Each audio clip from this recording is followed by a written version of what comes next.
La verdad sí, yo tenía bastante miedo. Dije yo, Diosito, ¿cómo voy a hacer con un niño tierno y en este lazón se va a morir?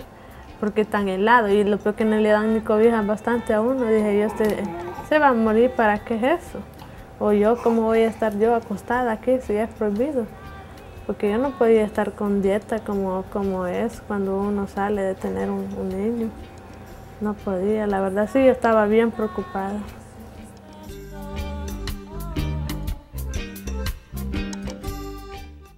The name residential facility is pretty much not descriptive of what Hutto is.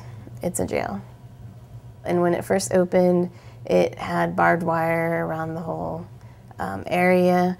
It actually used to be a facility that housed criminals and then adult immigrants, and then now children are there. And you walk inside and it looked like any other jail that I've been to. In Hutto, they have families. What we mostly see are mothers and children, and they can be children from infants up until 17-year-old, or then you also have pregnant women as well, so it might be a mother and a couple of kids who's also pregnant. Hutto is run by the Corrections Corporation of America. They get paid more if there's more people there. If there were no one to put into Hutto, then they would lose the contract. So I definitely think that, for example, CCA has an interest in having a policy of detention of all immigrants. Well, I was astounded when they changed the name because it was still a prison. I mean, all they did at the beginning was to change the name and maybe take the bars to the doors off the rooms. I found it really hard to believe that they were keeping families in that type of prison. I knew people who had been, housed in that prison, and when it was a prison, and they told me it was a terrible place to be. There was public information, complaints about the violation of human rights to children. And children as part of the most vulnerable migrants in the whole context of human rights. I've heard a 3-year-old asking his mother, "Mom, why is God not helping us? If He's so powerful, why He doesn't tell these people that we are not bad people?" ¿Los niños sufren dentro de Hutto? Sí, sufren mucho y al mismo tiempo ellos se pueden a llorar porque creen que su mamá se la van a quitar.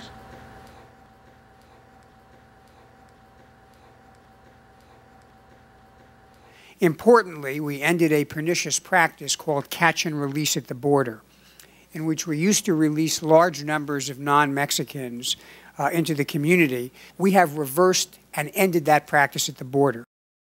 The argument certainly that catch and release was not a sufficient deterrent, and that too many immigrants were still crossing into this country. I think that you have to look at the question of why this shift in the policy of family detention occurred in the context of what's going on in this country generally with anti-immigrant sentiment and xenophobia and this perceived heightened security risk post 9/11.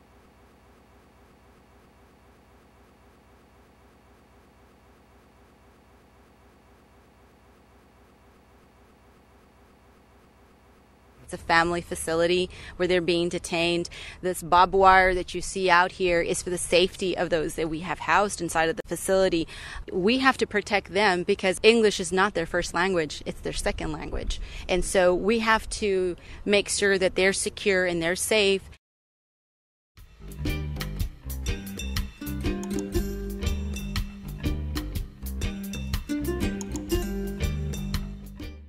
I think keeping children in a facility like Hutto is inappropriate because there are less restrictive alternatives. When Congress passed the last 3 appropriations bills for the Department of Homeland Security, they specifically said that family detention was the last alternative, not the first alternative.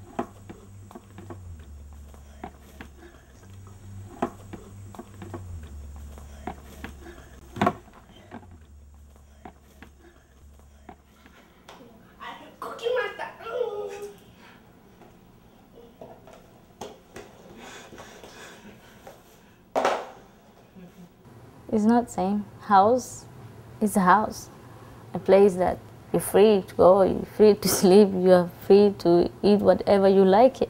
And Hutto is not. Everything, the time, everything has the same like prison. Time to sleep, that you have to go inside and sleep. Everything is different, very different. Freedom is more important than everything. When I drive by this what used to be a rest home, I sometimes, I mean, I get depressed because I think about all of those kids that are at T-Dan Hutto. They try to pawn that off. They try to sell it to the community as a residential facility, but it's still a medium security prison. Very little windows, very little, you know, open air type deals. And this, we have a totally empty, you know, this is a true residential center. So if you were looking for a way to detain families and keep them as an integral unit, a nuclear family, and you needed a space to detain them, this is what I think the government should do.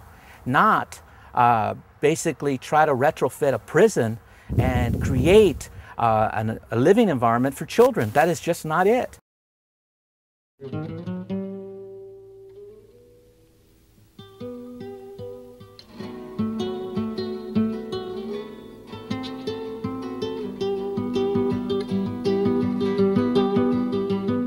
Taylor it's a very small community, and growing up in Taylor is basically the same as anybody growing up in any small town. A lot of people in Taylor saw it as an economic boon for this community. Most small towns that you know, were losing manufacturing jobs were looking for ways to create something that was stable. Prisons for profit are very profitable, but they're not profitable to the community that they are based in. They're profitable to the shareholders of that corporation. Selvas, pampas y montañas, patria o muerte su destino. Selvas, pampas y montañas, patria o muerte su destino. Que los derechos humanos los violan en Fundamentally, the federal government is responsible for the care and the treatment of people at Hutto. When you have a private corporation running the facility, especially the Corrections Corporation of America, which bills itself as the largest private correctional company in the United States, housing more prisoners than anybody except the federal government and some states, and they're trained in and experienced in, and their business is dealing with adult criminals. Selecting that kind of private contractor to run a facility for children, where children, non-criminal children and little children are detained, is a questionable choice. If it is a private company and if they are there to make money out of the prisoners, of course they would love us to be there.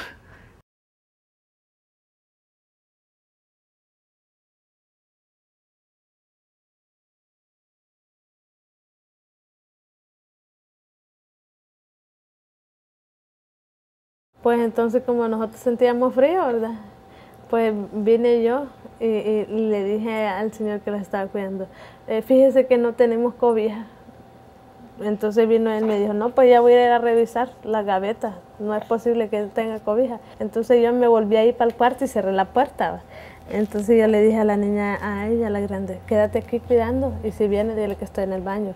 Entonces dije yo, Dios mío, ahora ¿dónde escondo estas cobijas? Yo si me miran me van a castigar. Se me ocurrió, dije yo, las meto en la almohada, dije yo, en medio de la almohada. Pues vine yo y hice eso, las doblé bien y las metí en medio de la almohada y ya.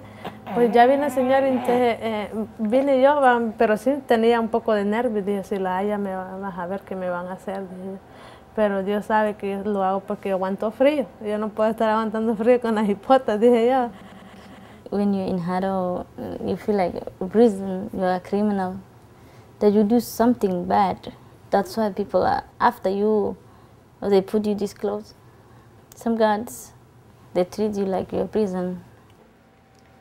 Para mí era muy terrible porque siempre en las noches yo soñaba que regañaban a mi mamá y la metían a otra cárcel. Y como nos habían dicho que a las mamás que se portaban mal y que llevaban las cookies, en la bolsa, las iban a mandar para otro lado y que iban a dejar a los niños ahí. Iban a separar a los niños de su mamá. Basically, what they come here for two reasons. One is either to seek work so they can better their lot for themselves and their children, or two, they come because conditions in their country, which tend to be, pretty horrible in terms of lack of safety, terrorism, those kinds of things. So they come here with that particular attitude, and what they find is that they're being criminalized. Those families who need to come here is people who need help. I think any kind of help they need, even financially or help in their protection or in their life.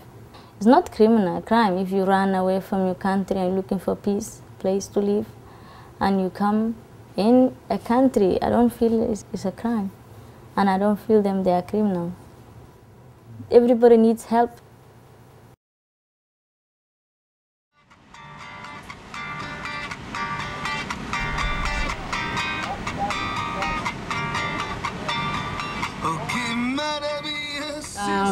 Pasé 6 meses encerrada ahí con mis niños y fue lo más fuerte que me ha pasado ver a mis niños sufrir. Y desgraciadamente no solo mis niños estaban ahí, habían muchos niños más, muchísimos, sufriendo. Solo imagínense 24 horas encerrados y ver a tus niños decir, sáquenme de aquí. They cannot be seen behind those walls. So we're here, letting ourselves be seen and counted and saying we care. That's right, we care. We care enough to want to shut it down. Right. We cannot stand silently by and not denounce those prisons for profit that are right there in front of us. And they're all around our state right now. These people are not criminals, no criminal charges against them at all. They're refugees. Crimes are being committed against them. These places are not even licensed. Not licensed at all.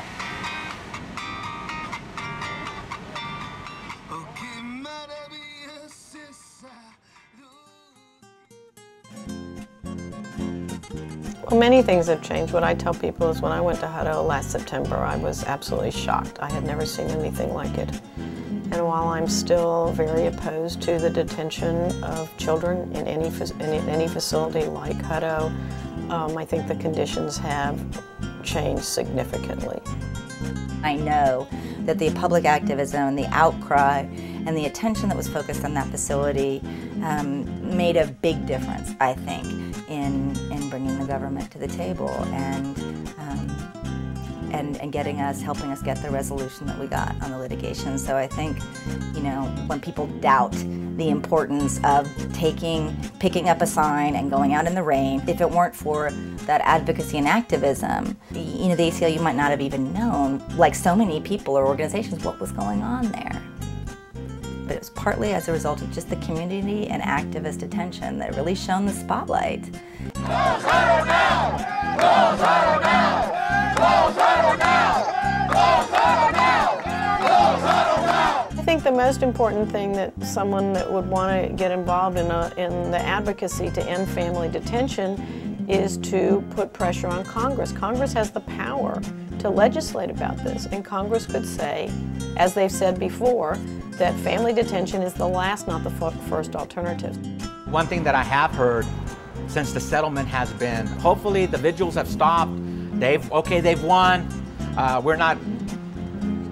We don't know what they won. They've gotten some settlement. Hopefully this will stop the vigils. The settlement is a good first step, but that doesn't stop us from protesting. And for them to at least admit that holding and detaining innocent children is wrong. And until they do that, the protests go on, our vigils go on, our letter writing, our lobbying goes on. This is a new policy that I don't think has been debated, and in many ways, we are at the forefront of that debate. And this is not just something that is a local issue, it's not something that's a state issue, it's an international issue. 41 countries have been detained in that facility. We've had the United Nations barred from entering. There's a lot more that has to be discussed.